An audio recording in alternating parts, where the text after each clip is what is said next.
And that was commented about before. And, you know, I always think about resilience as being that bridge between your struggle, but they're there under pressure.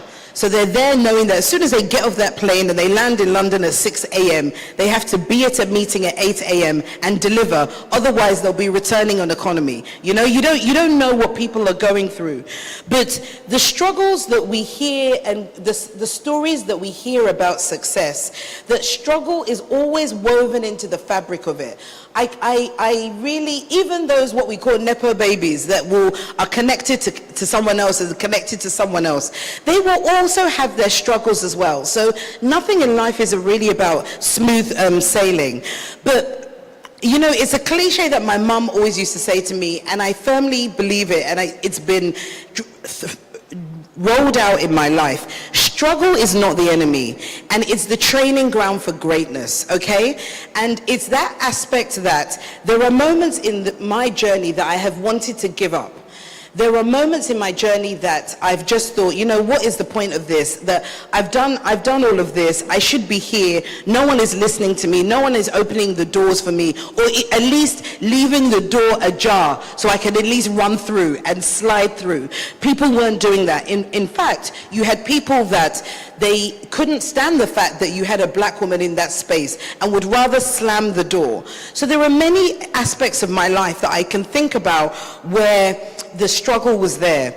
But the thing is that those moments where you've got the weight of expectation, responsibilities, and setbacks, it can feel so heavy. But what I have realized is that resilience is built in the moments when you refuse to quit, even when quitting seems easier. And again, going beyond limits is about being willing to keep moving. You know, to say that when the path is uncertain and the path is unclear, I am going to fail, sit here and stand here and say these words by heart. It's what we've experienced and what we know has driven us to that next step. So it's about pushing through, keeping going, and recognizing that your breakthrough is on the other side because of your persistence. So number 4, I would say, have a mindset of being the first among equals, okay? So you're all here in your different levels of education, and you have your peers here. You have people that are in your classes, are in your university, etc. But have a mindset that you have people here that are not, but it's focused on you. What do you want? I want to surpass. I want to push those boundaries, and I want to see that what I want to do, I am clear that I want to do it, and I want to propel forward. And I say that this is really focused on 3 things: belief in yourself, boldness, but intention. You know, we really underestimate intentionality. I've talked about purpose, but you can have your purpose, but you've got to be intentional about implementing your purpose. So that intentionality is crucial. And I bring a couple of things up in my life, okay? So I said I'm a medical consultant, and I'm mainly based in the UK. Now, I became a consultant, and the consultant is at the height of the medical your career, and then you may do academia and do research and go into professorship. I became a consultant at 33, okay, and that is very young for a consultant. But also the thing that I highlight about that is that I finished med school at 23, and then I became a consultant at 33. And I was really focused on, you know, I was surrounded by people that the only consultants I would really see were white men, you know, and I was there trying to say, I want to be where you are, and I want to be part of that, and I want to move forward. Now, some people, when I used to talk to my friends, they'd be like, you know what, Ness, chill, you're going to get there, you're going to do it. But I knew that I wanted to be one of the first amongst my cohort to get there, and that was one of my driving forces. The other thing is that within my studies, I did medicine, but I also knew that I was always coming back to Ghana. And I knew that when I came back to Ghana, I wanted to do public health, and I wanted to also be an social entrepreneur. So I wanted to be part of the change within Ghana in terms of taking our healthcare from where it is now to the best it could be. So every person in Ghana can live their best life in health. That has always been my clear goal. And so I knew that I wanted to do my best places to do your master's. It was in America. And one of the best places was in either Johns Hopkins or Harvard. But the money that is required for that was completely out of my realm. So I sat there with my husband one night, and we were like, okay, how do we get there? The way that we get there is by a scholarship. What scholarships are out there? So we scoured the internet, and I don't know if you've heard about Fulbright scholarships, but we scoured the internet and we found a Fulbright scholarship. This would pay for me to go to America. They would pay for my education completely. They would give me a stipend to be there. But also they would filter me into an alumni network that would be something that for lifelong connections that would take me to where I want to go. And when you looked on paper, I did not fit the realm for this scholarship at all. And so we sat there and I said, well, let me just do it. Let me go and see what I need to do. So do you know what I did? I went on the internet and I searched for someone that I was aspiring to. And I looked at her journey, and I looked at what I really was authentic about who I am, what I wanted to do. And then that in my personal statement, I said, I know where I am, I have my purpose, but I have a goal of where I want to go to. And the only way I can get there, I believe, is by getting the Fulbright scholarship. And I thank God that I got that scholarship. But it's not here about saying, oh great, I got it, that's fantastic. It's about the fact that I was sitting where you are thinking, how am I going to do it? And I just jumped in. What would have happened if I didn't get it?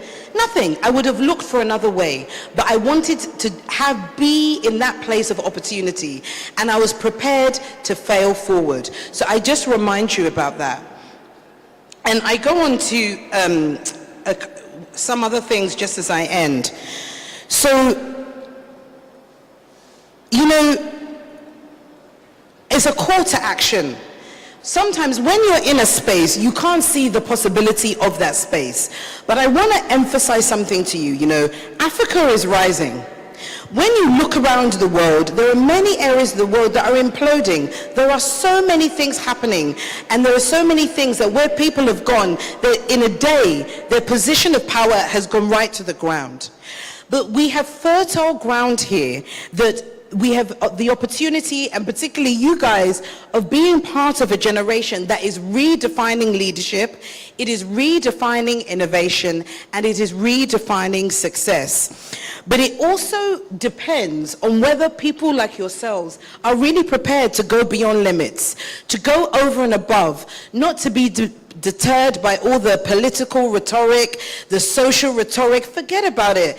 You know, it's about for you as an individual, what do you want to do to be part of that change? So I always say that the future belongs to those who refuse to be confined by its limits, because we have so many limits around us at the moment, but refusal to be defined by this is really important. So as we end, you don't have to do it right now, but as you go, I really want you to take a moment, because you've heard all of us speak. I want you to really, afterwards, close your eyes and visualize where you want to be 5 years from now, 10 years from now. What have you achieved? What impact have you made? And what have you done to go beyond limits? And then I want you to write a letter to your future self. And it sounds cliche, but I did this, okay? It's about manifesting what you want to see. And it's saying, dear future me, I'm proud of you because... Yeah, and I want you, and I'm really happy. I believe mentorship and discussion and facilitation is so important. So you can follow me on LinkedIn, you can follow me on Insta, and you can send me even a snapshot of your letter, or even the fact that, tell me, Vanessa, I started it. So just share it with me, because I really believe that being intentional will go into that next phase of manifestation. So My journey is still being written, and that's what I believe, and so is yours. So when I leave you with this, is that you are enough, you are capable, and you're limitless. Thank you so much.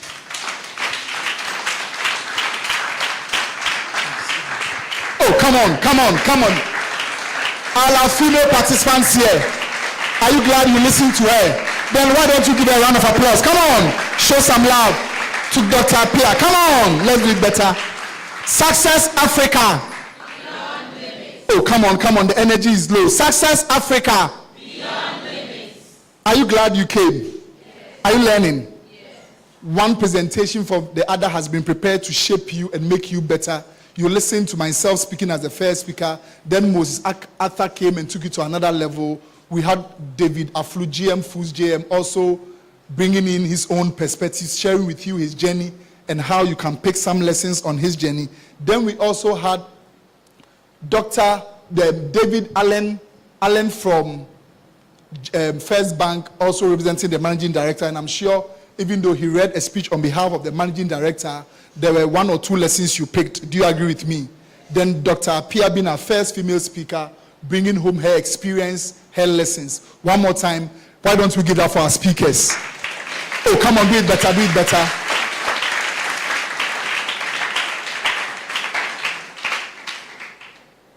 So before we pick our next speaker, I want you to pick up your phones. Just pick up your phones.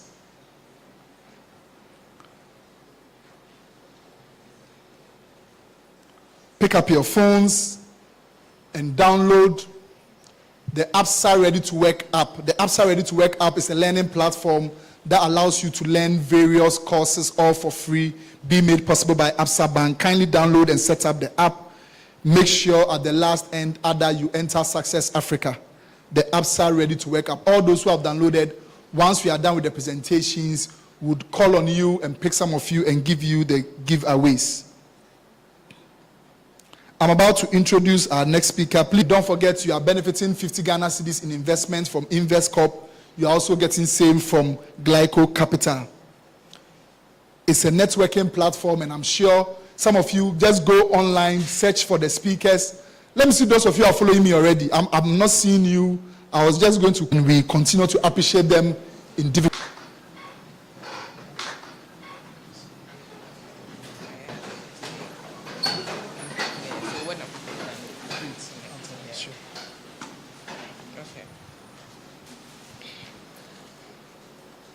Hello, good afternoon.